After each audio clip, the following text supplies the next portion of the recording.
¿qué tal? Buenas tardes, una vez más con ustedes en este su espacio Turno Libre. Bueno, hoy es jueves, ya estamos a 17 del mes de junio del año 2021.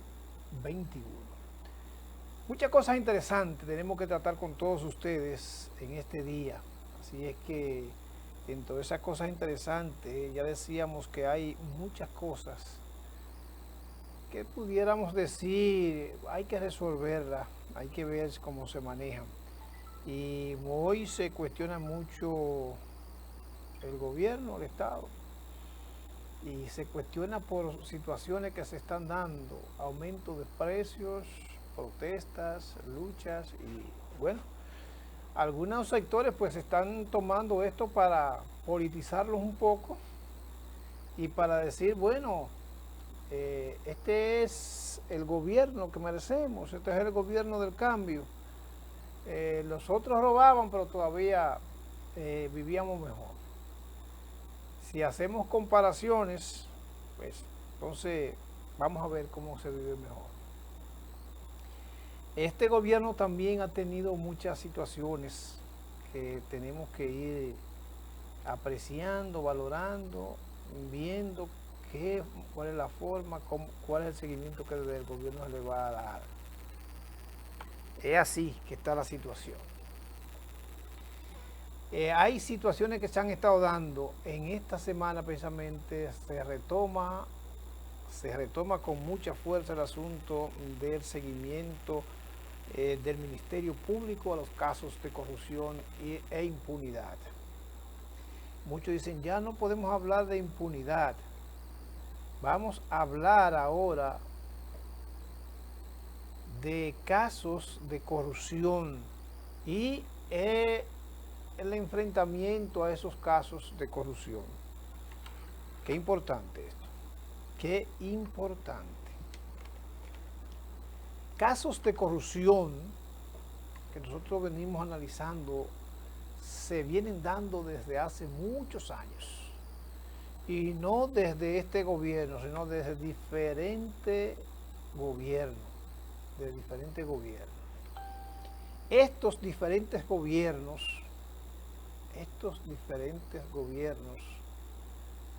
siempre han manejado el asunto de corrupción con diferentes estrategias o con grandes estrategias, de manera que caiga el que tenga que caer, que se vaya las cosas donde se vayan, ahí tienen que caer. Y bueno, hemos tenido muchos casos de corrupción que tenemos que decir. Hemos visto cómo los sectores políticos crean casta, crean clases sociales, crean una clase política que tiene muchos poderes, porque además del poder político, con el abuso del poder político, han logrado entonces mucho poder económico. Dicen, ahora para llegar al poder político, para hacer uso del poder político, tenemos que llegar a tomar estamentos del poder político. Y por eso ustedes ven que hablan de clientelismo, hablan de cambiar la cultura de el comportamiento de la sociedad con respecto al poder político, con respecto al poder económico, con respecto entonces a tener necesidades y a cambiar de estatus y a tener otro modo de vida en ese estatus. Y entonces ya los líderes no son aquellos ético-morales, los líderes no son aquellos que saben muchas cosas y que por su saber hacen y logran resolver muchos problemas que tiene la mayoría de la población y de la gente. Ya no es por eso, el estatus tuyo no es por los conocimientos que tú tengas, no es por el comportamiento tuyo con respecto a la sociedad, no es por eso. No es por eso tu estatus ahora el estatus es por el poder económico, por el poder político no importa, no importa cómo tú has logrado alcanzar ese poder económico. Si tú has tenido habilidades, bueno, y has hecho, como se dicen, trampas, o no trampas, ha hecho mal uso del poder y ha favorecido a sectores en perjuicio tuyo, en perjuicio de la inmensa mayoría, por ejemplo, la lotería. En la lotería, si vemos eso en la lotería, ¿qué podemos decir? Caramba, es que hacen este tipo de cosas y hablan de los millones, de los millones hablan, pero todos esos millones los recogen de toda la población, de que toda la población juega, de toda la población. ¿Y qué dicen la gente? Pero bueno, nadie le obliga a jugar, pero sí, sí la gente juega por ciertas expectativas que desde el juego se pueden lograr. No es hacerse millonario porque, bueno, encuentra quien se lo dé el número, encuentra que es porque se hacen esa trampa, no es haciéndose eso. Entonces hoy tenemos varios casos en el asunto de la corrupción. Está en el caso, bueno, del pulpo, ya ustedes saben cuál es el tráfico del poder, el tráfico de uso del poder. Hemos visto el asunto del narcotráfico, hemos visto el asunto de que desde el Estado entonces se hace tanto abuso del poder que se habla de millones, se habla de otras cosas, que se habla de sobrevaluaciones, que se habla de todas esas cosas que son corrupción, que son mal uso del poder, que son mal uso de los recursos del Estado, que el uso de los recursos del Estado que deben estar destinados para la salud, para la educación, está destinado para que esta gente lo tengan y hagan lo que ellos quieran de ellos y hagan mal uso de ellos. Y entonces mucha gente haciendo toda la barbaridad del mundo que ellos llaman gozo, que ellos llaman lujurias, entonces con los recursos de la salud, de la educación, de la vivienda, del bienestar social, político, económico de la inmensa mayoría de la población, de la inmensa mayoría de la población. Y yo estoy hablando aquí de este tipo de situaciones precisamente porque tenemos una sociedad que ha llegado a los niveles de tanta pérdida de valores, que estos niveles se puede decir que ha cambiado la forma, la cultura, la visión, que la filosofía de la vida del ente racional está tan trastornada que, bueno, la filosofía es tener poder para acumular todos los recursos y con eso tú favorecer a quienes tú quieras, el pequeño grupo que tú quieras, en perjuicio de todo eso que ya hemos dicho que se dan. De eso se trata entonces, de hacer este análisis con respecto a la corrupción, de hacer este análisis con respecto al pensamiento ideológico, al pensamiento filosófico de la forma de vida que debe tener cada ciudadano racional, a convertirlo en una gente que tenga una filosofía de vida, que esté logrando, esté buscando una oportunidad y que si no la busca la oportunidad, si no la tiene, si no la logra, hace lo que tiene o lo que haya que hacer para lograr metas y objetivos de esa lujuria, de esos pecados capitales que se hablaba antes, que hoy son pecados de grandes capitales, ¿verdad? De grandes capitales, porque hablamos de que esos pecados están llegando a niveles que han hecho tanto daño, que podemos decir todos los genocidios que hay en la tierra corresponden a esos pecados capitales.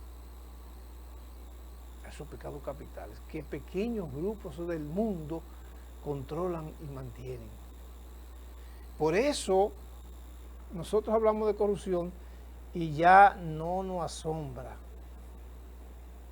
Te hablan de 20 mil millones de dólares, de pesos, te hablan de 37 mil, de 47 mil millones que tienen alguna gente, que lo consiguieron a través del uso de la política, que lo consiguieron a través del abuso del poder, que lo construyeron a través del narcotráfico, que lo construyeron o que lo adquirieron, lo obtienen a través de diferentes maneras de hacer el mal y de hacer daño, incluyendo, como hemos dicho, lo del genocidio, O sea, mucha gente que por eso mata a mucha gente, por eso se muere mucha gente, por eso hay muchas situaciones que debemos buscar cómo alcanzar algunos niveles en esos sentidos. Tenemos unas imágenes, máster, ahí. Este abogado habla del asunto de las sedes. Este otro entramado que se está buscando, que se está viendo, que donde están involucrados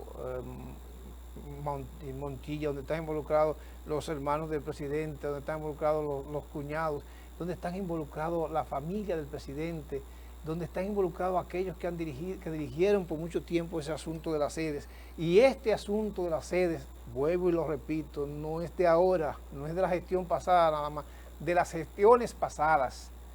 Es de toda la historia, es desde Trujillo, que las contratas, que la venta, que no nada más de la generación incluso de los organismos de generación de energía, que bueno, se criticaron muchas veces porque se hicieron muchos préstamos, porque hacían préstamos precisamente para pagar deudas de subsidio que le daban a grupos, y muchos grupos que se han enriquecido con el asunto de la sede y este servicio.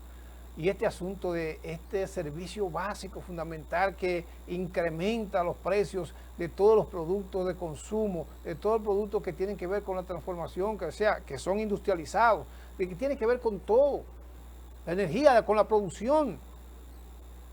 Por eso entonces aumenta los precios de todos los productos. La energía, sin energía, la producción sería mínima. O sea, nosotros no tenemos energía, cuando nosotros ya estamos en edad, en una cuarta o tercera edad, entonces no podemos producir porque ya se nos fue la energía y tenemos poca fuerza. No podemos producir nada, nada. Ni siquiera muchachos, como dice la gente. No podemos producir nada. Entonces eso pasa cuando no hay energía.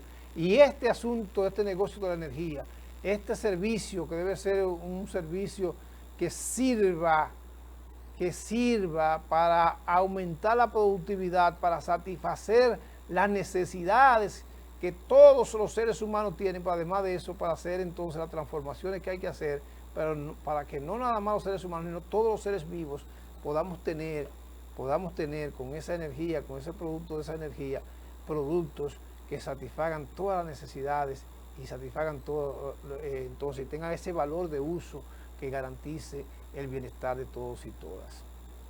Vamos a ver en una entrevista, como dice, cómo se ha estado manejando el asunto de las sedes y el asunto de los entramados, el asunto de la compra, el asunto de la sobrevaluación, el asunto de cuál ha sido la actitud con respecto a este producto tan esencial en la vida de todo el mundo. Vamos a verlo, máster.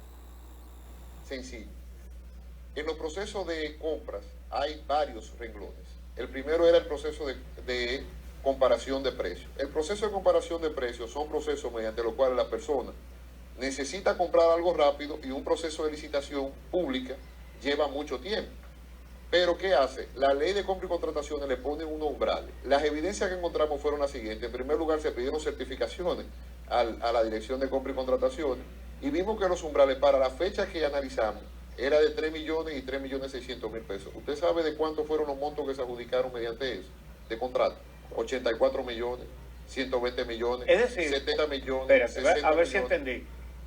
Que lo que permitía la ley era hacer contratos por 3 millones y medio, ¿eh? Correcto. Y que hicieron contratos por 80 y pico de millones. 120 millones. Con ese mecanismo. Con ese mecanismo. Pero no solamente eso, lo más sorprendente e interesante fue que cuando fuimos escarbando, porque cuando ya veíamos eso, o sea, todo está documental, y dirían, bueno, pero nosotros cumplimos con los procesos, pero ¿cuál es el proceso? Encontramos un memorándum de empleados que le decían, no lo hagan así. Y como quiera, los administradores, sí, los empleados, al ver una irregularidad tan grande, se cubrían y le mandaban memos diciéndole, no hagan esas operaciones porque no son correctas. Y usted me diría, bueno, la sede es un servicio dinámico.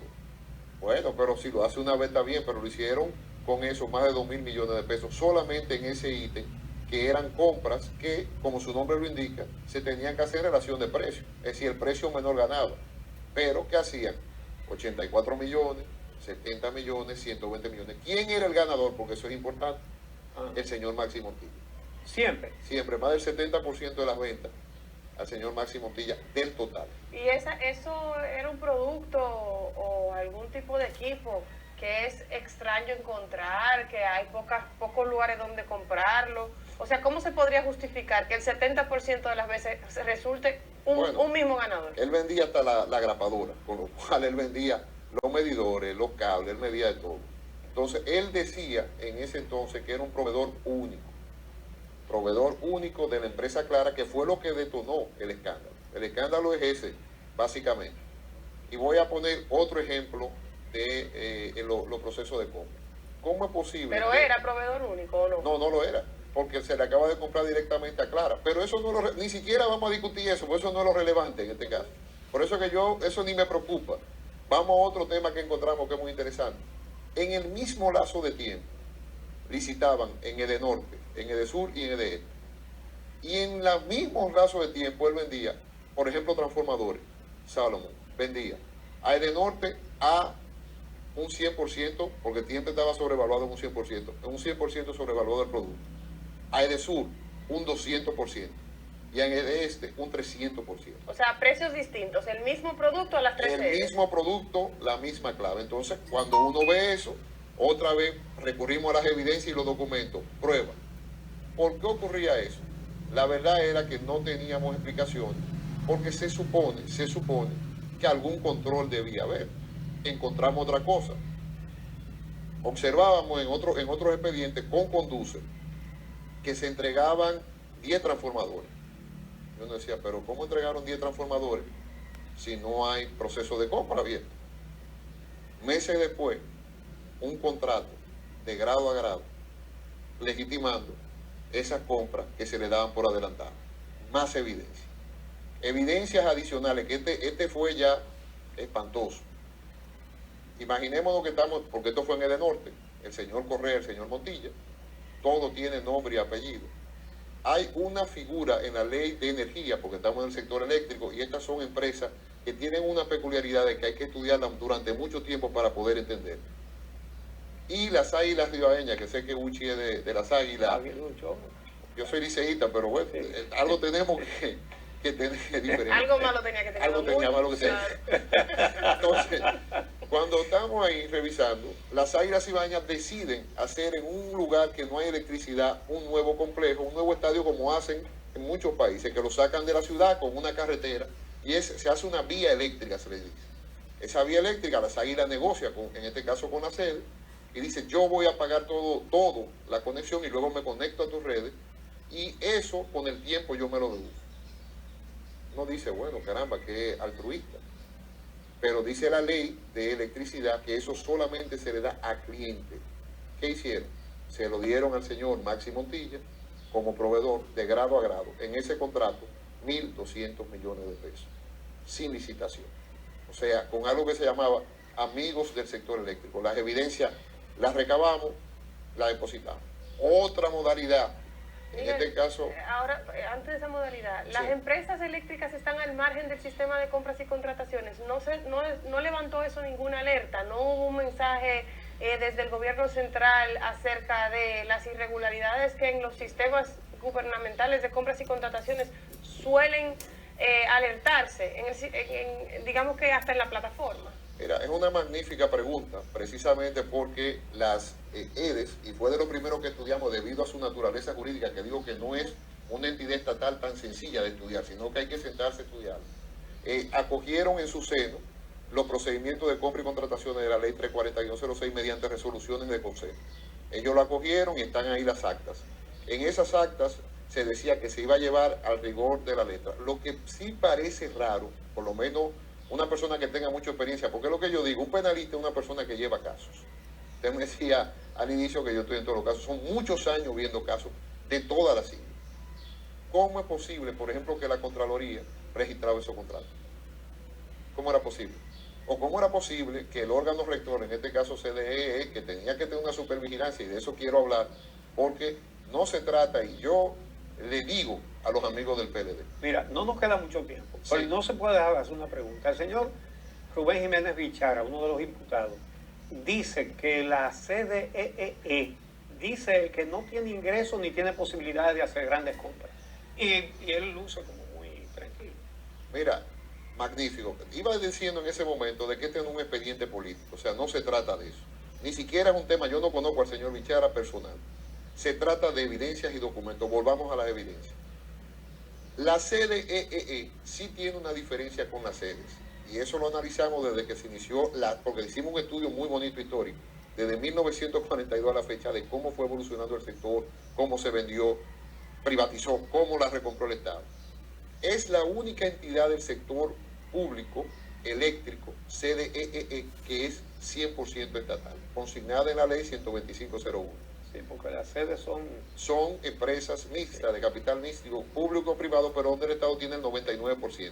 44 por el FONPER, 47 por el FONPER y 50% del Estado Dominicano, representado precisamente por la CDEE.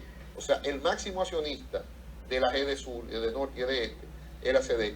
¿Qué pasaba? Esto es muy interesante porque este sí que tiene un problema incluso el país a nivel internacional. Ya esto trasciende fronteras. El señor Bichara, en su calidad de administrador de la CDE, era que manejaba la cooperación internacional, la financiación internacional y convocaban a concursos de licitaciones públicas internacionales. Convocaba él, porque aquí ya la relación es Estado, organismos multilaterales o bancos de inversión internacional. El señor Bichara adjudicaba las obras. Hasta ahí parecería que no hay ningún problema. El señor Montilla no licitó en casi ninguna de las obras hasta el final del periodo. Usted me dirá, ¿por qué no licitó en esa? Por algo muy sencillo, porque en la licitación pública internacional se exige una experiencia técnica y se exige un estado financiero muy sólido y muchos años trabajando en ese sector, con lo cual aquí se daba otra modalidad muy extraña. Se adjudicaba el contrato a la empresa K y a la empresa S. Bien, hasta ahí no hay ningún problema. Cuando vamos revisando la evidencia, identificamos una especie de certificación de transformadores Solomon, en la cual le decía la empresa K y la empresa S a la CDEE, nosotros le compramos los productos de esta licitación a transformadores Solomon. Nosotros nos quedábamos, pero, o sea, ¿por qué había que darle una certificación a la CDEE de que le compraban a él? Porque dice el señor Montilla que él era exclusivo para la sede de norte, de sur y de este, pero no era exclusivo para el sector privado, porque ya eran empresas privadas que habían ganado su licitación. La relación no era Solomon, CDEE. Usted sabe que encontramos en esa empresa K y empresa S documentado. A una le vendía a un 100% más, a otra le vendía a 300% más, en la misma licitación. Y uno dice que es el mismo producto. El mismo producto. Cuando vamos revisando... Como colusión, pero entre empresas del... No, eran empresas privadas individuales una de la otra. Lo que ellos le tenían que entregar, parece que le dijo que no la iba a extender, que el préstamo estaba detenido, que había una investigación en curso, porque se le vendieron productos eléctricos a personas que tenían conflictos de intereses con el Estado y que por ende se activaba prácticamente la cláusula anticorrupción, que es una cláusula que está en los contratos, y ese préstamo se perdió. Es decir, que eso que era para un programa determinado, hoy, el día creo que 4 de mayo, fue cancelado al Estado Dominicano, y esa evidencia está ahí. Esas son las evidencias que tenemos por ahora contra el señor Bichara y que nosotros las sometemos al Ministerio Público para que haga un escrutinio y que él explique cómo él licitaba, pagaba, exigía una certificación. O sea, el expediente está ahí, está documentado, son 300 páginas, más de 400 pruebas. Ya ustedes vieron cómo se ha manejado este asunto de la sede, de las sedes y la CDE. Ya vieron aquí, incluso nos explicaba cuál es la diferencia. ¿Por qué entonces el asunto de Bichara, de Rubén Bichara? Bueno, porque todo ese tipo de situaciones que se dan. Ya hemos visto que aquí hay, como dice la gente, muchas versiones, muchas visiones, muchas situaciones que de todas las maneras posibles debieron o deben ser explicadas. Explicadas deben ser porque dice la gente, ya está bueno, son muchos los niveles de corrupción, son muchas las situaciones que se viven, son muchas las condiciones las condiciones que hay que poner, que hay que tener. Es mucho el robo, son muchos los recursos, es mucha gente que ha muerto por esta situación de la corrupción, es mucha gente que ha padecido por falta de medicamentos, por falta de atenciones médicas, por falta de agua potable, por falta de energía eléctrica. Son mucha gente que ha muerto, son muchas, por esta condición, por estas situaciones, por estos niveles de irresponsabilidades, por estos niveles de mal uso de los recursos, por estas situaciones. Y mucha gente se pregunta, pero bueno, ¿a quién le debemos esta cultura del robo? ¿A quién le debemos esta cultura de la corrupción? ¿A quién le debemos esta cultura del crimen? Como dice mucha gente, lo matan con cuchillitos de palos. Nos matan con cuchillitos de palos. Porque con este tipo de actitudes, que no es social, que es muy individual, que es fruto entonces de los regímenes que son dictatoriales, es fruto entonces del grupismo, del pequeño grupo, que esa es entonces la filosofía que se ha vendido y esa es la filosofía que entonces hoy reina en todo el país. Y muchos podríamos decir en todo el continente, y otros dirían en todo el mundo. Hay países que son países desarrollados, que han saqueado a todos estos países. Hay países que por esta actitud, que vendiendo estos niveles de filosofía, entonces cometen todo tipo de pecado, incluyendo los pecados capitales. Cometen todo tipo de abuso. Son más que explotadores. La explotación en este tiempo, donde hay no un modelo de explotación de esclavista, sino un modelo de explotación capitalista, donde se hace uso entonces de todo lo que tiene que ver con el desarrollo, porque hay que ir implementando el desarrollo. Y muchos decían antes, cuando estudiaban el marxismo, muchos decían, bueno, lo que pasa es que el capitalismo, los modelos que se aplican tienen que llegar a su última etapa de desarrollo. Muchos decíamos eso, muchos dicen eso, todavía se habla de eso, porque hay gente todavía que está viviendo toda esa etapa, todas esas situaciones, todas esas condiciones que han ya captado, capitalizado, que han ideologizado a la mayoría, y muchos dicen, este es el fin de la historia. Y decía Fidel, la historia nos absolverá. Y decía Fidel, no, estos modelos tienen que buscar su propia forma. Por eso ustedes ven entonces que cayó, ese modelo cayó con, bueno, no fue que cayó con ellos, pero sí, hemos visto cómo han caído mucha gente de esos modelos que han ido aplicando este tipo de modelo, ¿verdad? Modelo neoliberal, este modelo que, bueno, descapitaliza, mata a la inmensa mayoría y favorece a pequeños grupos que aglutinan, que almacenan, que guardan, que tienen, que malgastan, que malusan los recursos, porque tienen demasiado, no saben qué hacer. Cuando ven ya que le queda poco tiempo de vida, no importa todo lo que tenga, no importa todo el dinero que tenga, entonces hacen así, traspasan a otros que son sus herederos. Y esto entonces es la parte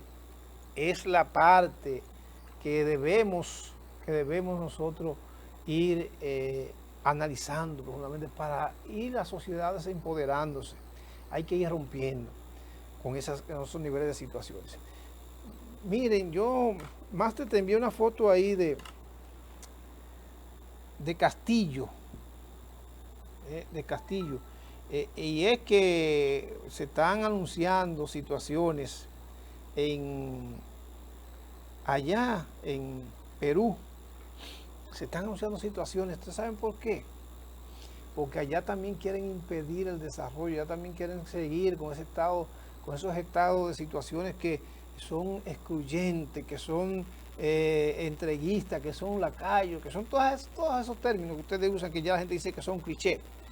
Entonces, se están dando situaciones que ya, de que la OEA, que Luis Almagro está haciendo unas declaraciones de manera que para declarar a la Keiko Fujimori como ganadora, y ya todo el mundo sabe, el mundo entero sabe, porque se ha difundido, que bueno, ganó Pedro Castillo, el profesor, allá en Perú, y que fue por el estrecho margen, pero que le lleva una buena cantidad de votos a la Keiko Fujimori, y hemos visto cómo se han ido parando, se han ido tomando decisiones.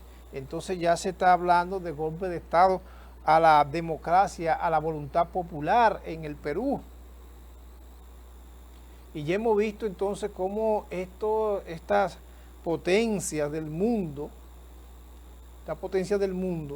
pues tienen este tipo de actitudes y tienen este tipo de acciones. Hay que ver entonces si hay en ese sentido, la actitud de violentar incluso ese empoderamiento que tienen algunos pueblos con respecto a no permitir que estos que son lacayos, estos que son entreguistas, estos que trabajan para favorecer a ese pequeños grupos de países, ¿verdad? Vamos a decir de países. Hay este pequeño grupo de países y hay también pequeños grupos de sociedades, de gente, de grupitos, que esos lacayos que entonces se hacen millonarios haciendo acuerdos con toda esa gente, masacrando a la población, masacrando a la gente, y esto no puede seguir siendo cosas que puedan seguir manejando en el mundo.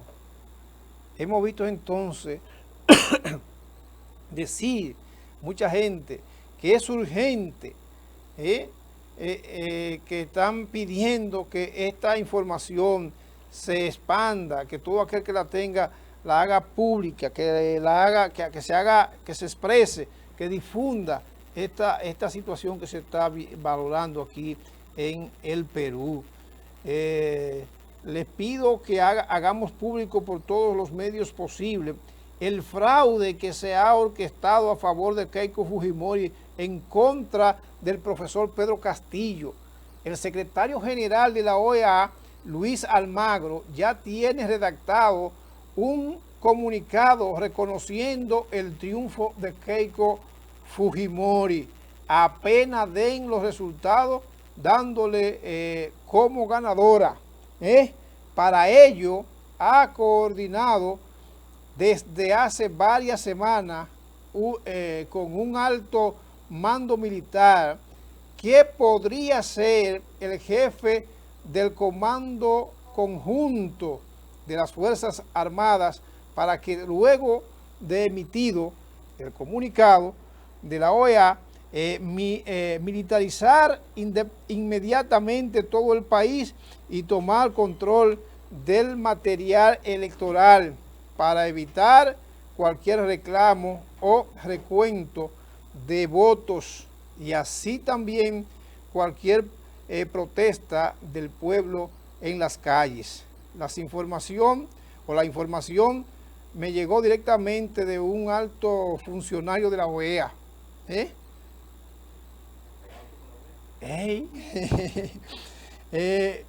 Utilizaremos a partir de este momento todas las redes sociales para tratar de hacerlo viral. Este es un comunicado que está ya en muchas redes, o que va para todas las redes sociales.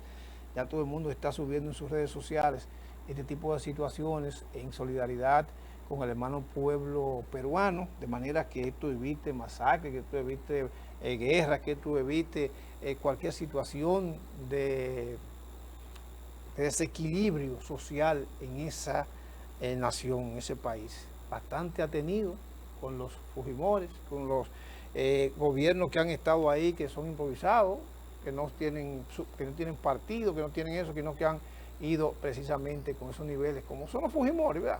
Fujimori llegó ahí precisamente de fuera de los partidos. La situación que se han generado en los partidos políticos que han gobernado y que han dirigido estos estados subdesarrollados, estos estados muy dependientes, dependen mucho de las economías de las grandes potencias, dependen mucho de las actitudes, dependen mucho de la voluntad política de estos países, y entonces están en este nivel y en estas condiciones.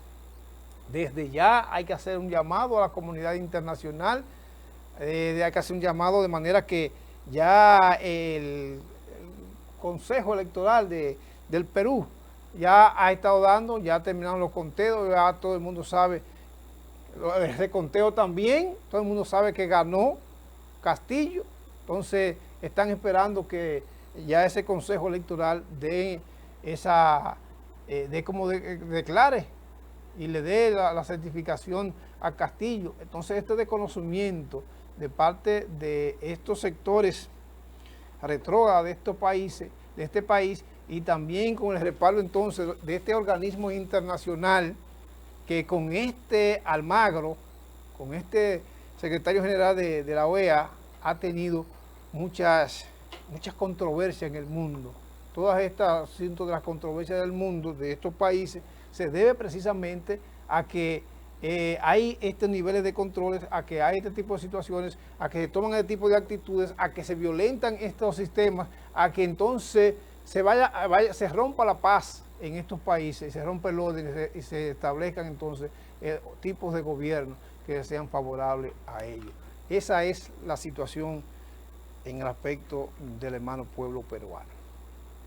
Bueno, vamos a hacer la pausa, vamos a recordarle que llegamos gracias a la alcaldía del municipio de Licey al Medio, trabaja por el desarrollo integral de todos los municipios de este pujante municipio de Licey. Ahí está Miguel Paulino, de la mano con todos los sectores para lograr alcanzar el anhelo de los liceyanos. Gracias también a Bretón Comercial, colchón que usted necesita para descansar, lo consigue en Bretón Comercial, fabricante de colchones y afines. Bretón Comercial, carretera Duarte, kilómetro 1 del municipio de Licey. Gracias también a Don Pollo, que es naturalmente sabroso, naturalmente alimenticio. Con Don Pollo solamente hay que decir buen provecho. Es un producto del Grupo Superalba, ubicado en la carretera Overal número 5 del municipio de Licey. Aquí usted encuentra todo lo que usted necesita para el buen cuidado de sus animales, y esto es la garantía de los productos del Grupo Superalba.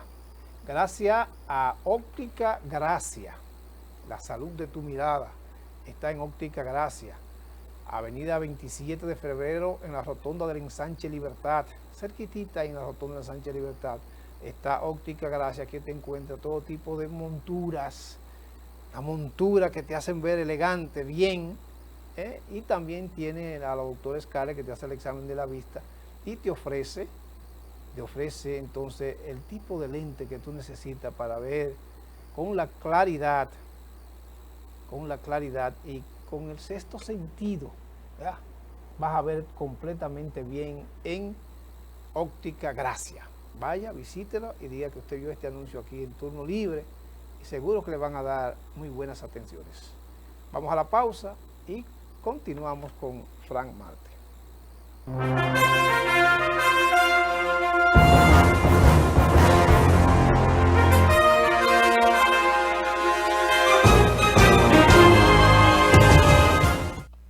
Se hunde la patria. Con el ejemplo de Duarte, Sánchez, Mella y Luperón, salvémosla. Únete al movimiento Patria para Todos, MPT. Si vas a festejar, hazlo con calidad. Y para darte el mejor servicio, nace el Club Lizamel. Lugar perfecto para cualquier celebración familiar o empresarial. Seguridad, privacidad y atenciones de primera. Bien cerca de la ciudad. Club Lizamel, Carretera Santiago Licey, entrada Las Palomas. Más información y reservación 580-7307 y 843-1919. Club Lizamel, donde su evento es de calidad. Horus te invita a conocer su nueva etapa, 16 nuevas suites presidenciales y ejecutivas, donde puedes satisfacer todas tus fantasías a través de diferentes culturas. 54 habitaciones, acentuadas en decoración y tecnología. El confort, la excelencia y la calidad en el servicio nos convierten en la diferencia. Horus Aparta Hotel, más que un hotel.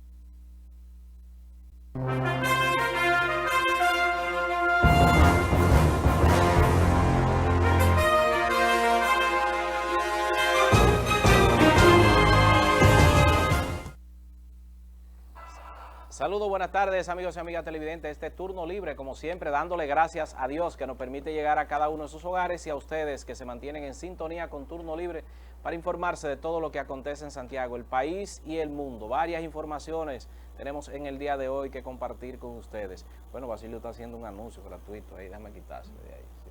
Todavía yo no andaba el anuncio, vamos a quitar. Exacto, no. En vivo, señores, así es. Bueno, de las informaciones que tenemos en el día de hoy, vamos a comenzar con la Confederación Nacional de Unidad Sindical, CENOS, dirigida por Pepe Abreu. En el día de hoy se trasladaron a Santiago, realizaron una rueda de prensa donde la empresa, dicen que la empresa Corporación de Acueducto y Alcantarillado de Santiago Corazán, alegan el SENO, propiedad del Estado Dominicano, se ha propuesto destruir las organizaciones sindicales con el nombre de Sindicato de Trabajadores de la Corporación de Acueducto y Alcantarillado de Santiago. Vamos a escuchar las declaraciones graves que hace Pepe Abreu. Escuchemos. Pensaba que va a hablar el nombre de la Confederación y Arsenio de la Rosa, que nos acompaña también. Nosotros hemos venido aquí y le agradecemos a la prestigiosa prensa santiaguera de recibirnos como siempre nos recibe, para comunicarle a toda la opinión pública que la Confederación Nacional de Unidad Sindical, así como la Federación de Servidores Públicos Internacional, hemos decidido someter al gobierno dominicano a una queja ante la Organización Internacional del Trabajo, OIT, en virtud de las violaciones que contra los derechos sindicales y la negociación colectiva está cometiendo la administración de Corazán, que encabeza actualmente el ingeniero Burgos. Quisimos hacerlo aquí, quisimos hacerlo en Santiago, porque esta es la sede de esa empresa, es la sede del sindicato de Corazán. Y esta institución, que tiene más de 40 años de constituida, más de 30 años negociando colectivamente en este país, que es la única organización que existe en la rama de los trabajadores del servicio de agua, nosotros hemos sentido en esta administración que el matiz con la que ellos han enfrentado la institución persigue destruirla.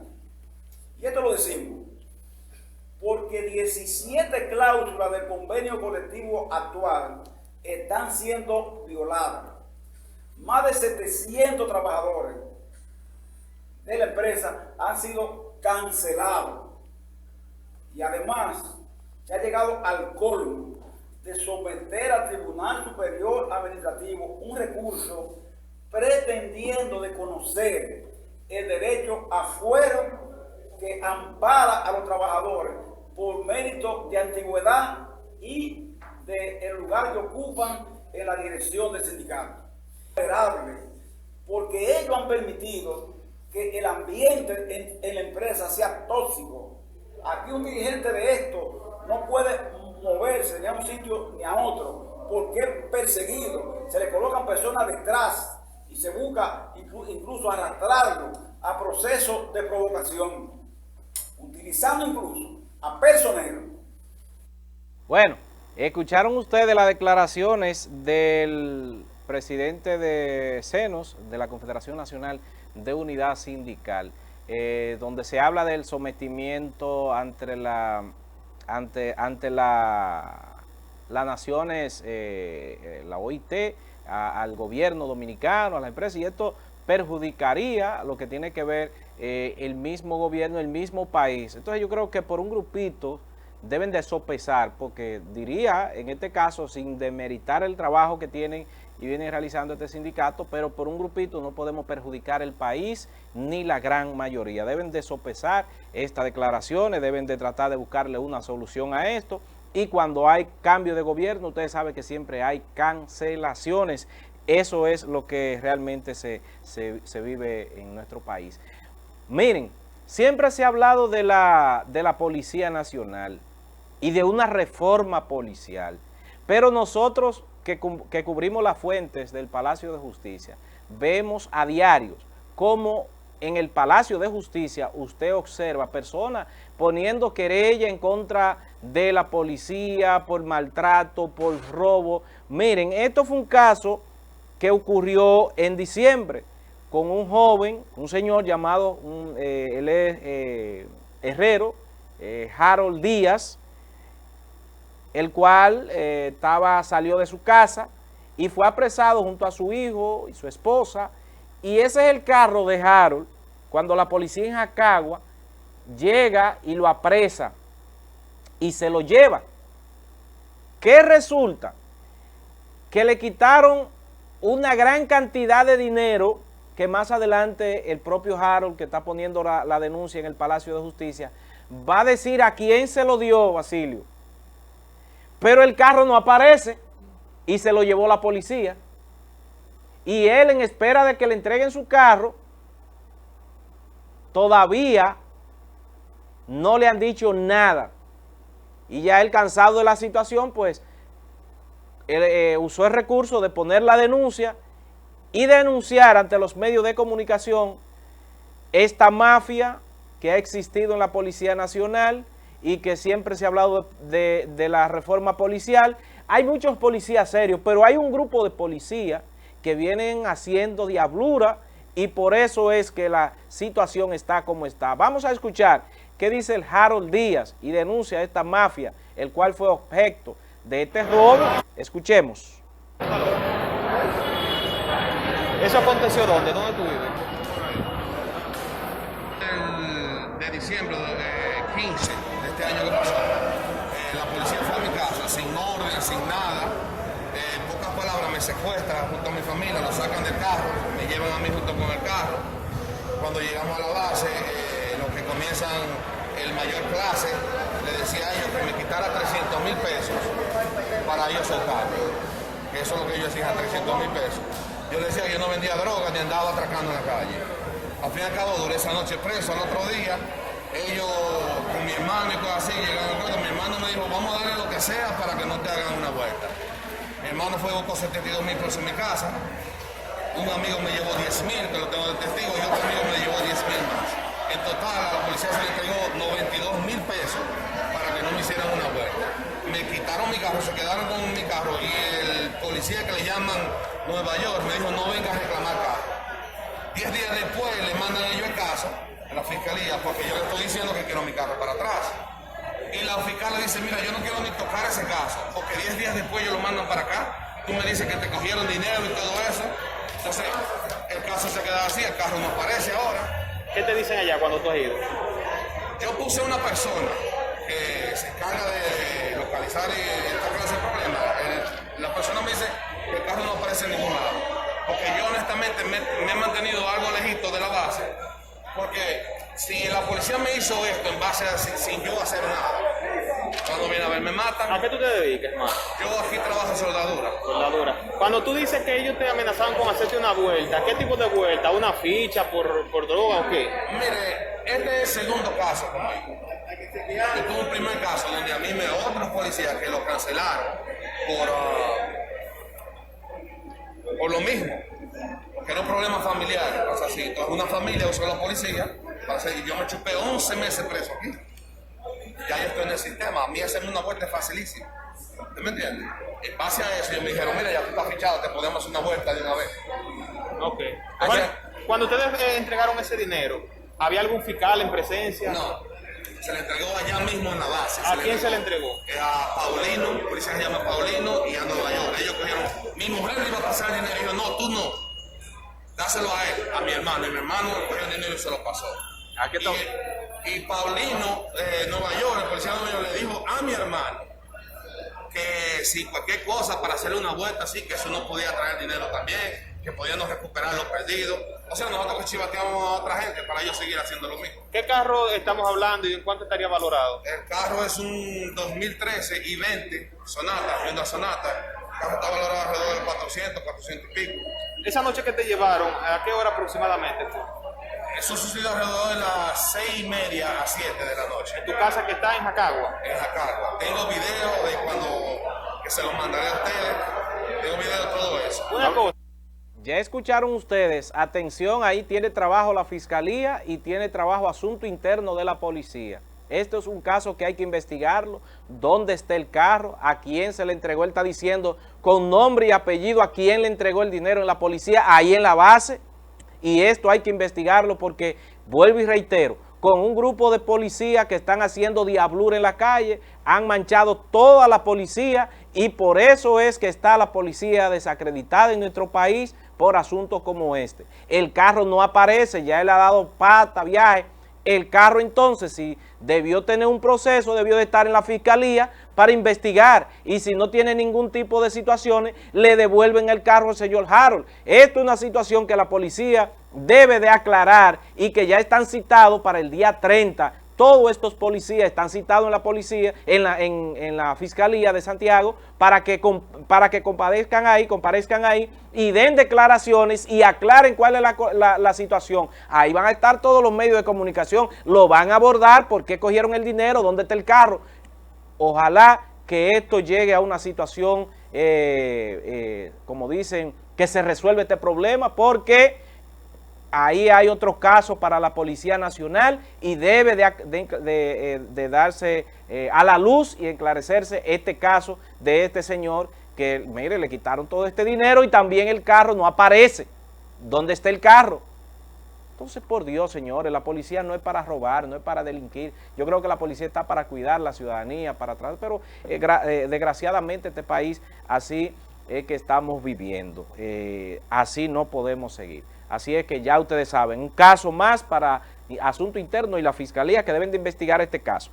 Así es que vámonos a también, miren, otro caso de violencia. Un joven de 16 años. Lo para la patrulla de la policía y sobre todo lo agarra, le da par de pecosones a un menor. Vamos a escucharle el abogado, el licenciado Lomber y también la madre que nos dice qué pasó. Por un miembro de la Policía Nacional que recibió golpes cuando estaba en una motocicleta. Entonces vino a la Fiscalía y nosotros que estábamos en audiencia en este día nos damos cuenta que la Fiscalía de Santiago hicieron un acuerdo para que ese miembro de la policía, que tiene que ser llevado por asuntos internos, y el Tribunal de Menores, le hicieron un acuerdo a la madre para que se quedara callada. El menor está de espalda, fue agredido en Villabao. La situación es que los abusos policiales en nuestro país continúan en contra de niños y niñas.